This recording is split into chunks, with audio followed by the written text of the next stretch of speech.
చాలా మంది ఈ ప్రాజెక్ట్ ని తీసుకుందాం అనే ఆలోచన ఉన్న వాళ్ళు కొంచెం భయపడ్డారు తీసుకోవడం, మన వాళ్ళకి ఎక్కుతుందా లేదా అని. కానీ మీ ట్రైలర్ రిలీజ్ అయిన తర్వాత చాలా మంది బెట్లు కూడా కట్టారు ఇది పక్కా హిట్ అవుతుంది అని.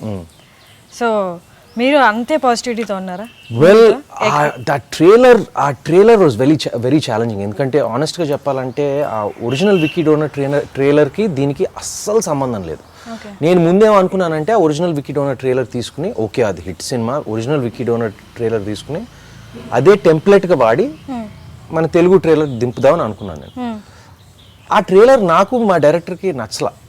అంటే నచ్చలేదంటే ఇంకా చాలా బెటర్గా చేయొచ్చు, చాలా మోర్ ఒక స్టోరీ పరంగా కొంచెం ఆర్గానిక్గా వెళ్ళొచ్చు, ఒక కథ చెప్తా కొంచెం మోర్ అది అక్కడ ఇక్కడ కొంచెం ఫోకస్ లేకుండా ఇటు అటు వెళ్ళిపోయింది ట్రైలర్.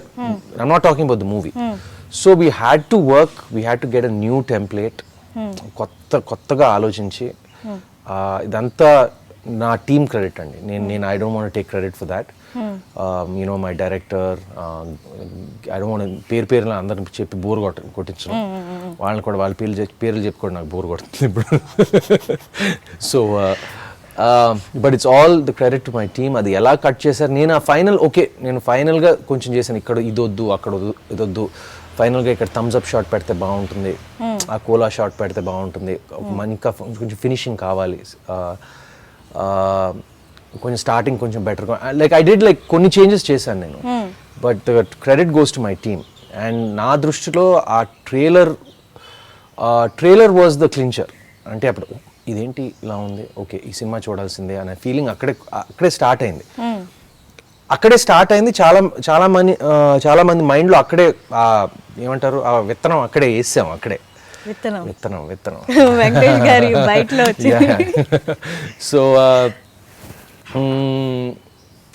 ఇప్పుడు మేము చేసిందల్లా ఇప్పుడు జనాలకి రిమైండ్ చేయటం, ఇప్పుడు సినిమాలో విషయం ఉందని, ఏదో డెఫినెట్గా ఇంట్రెస్టింగ్గా ఉంటుంది, డెఫినెట్గా కొత్తగా ఉంటుంది, మిగతా సినిమాలు ఏమీ లేవు ఈ వారం, డెఫినెట్గా ఈ సినిమాకి వెళ్ళాలనే ఫీలింగ్ అందరిలో ఉంది. మార్నింగ్ కూడా నేను ఊరికే సరదాగా బుక్ మై షోకి వెళ్ళి టికెట్ బుక్ చేద్దామని చూస్తే there no tickets. I was like okay good, I was happy.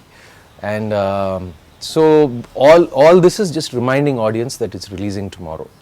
ఇంకా దానిపైన దట్స్ ఇట్. అండ్ దీన్ని అందరూ ఈ స్పర్మ్ డొనేటింగ్ గురించి కొంచెం నెగిటివ్ టాక్ అలా క్రియేట్ చేసిన, దీంట్లో చాలా పాజిటివిటీ ఉంది. అంటే అసలు పిల్లలు లేని వాళ్ళ బాధ అంతా.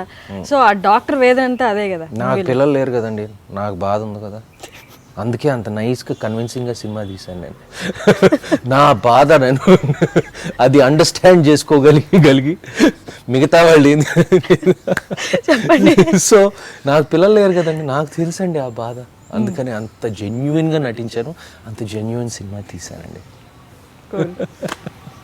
సో మూవీలో తనకల్ బర్ని గారు, ఆ మూవీలో చాలా ప్లస్ పాయింట్ ఆ క్యారెక్టర్, డాక్టర్ క్యారెక్టర్. సో ఆ క్యారెక్టర్ గురించి కొంచెం చెప్పండి.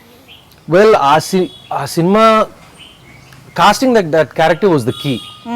అంటే ఆ క్యారెక్టర్ కరెక్ట్గా కాస్ట్ చేసి కరెక్ట్గా సెట్ అయిపోతే ఆ సినిమా సగం ఎక్కేసినట్టే.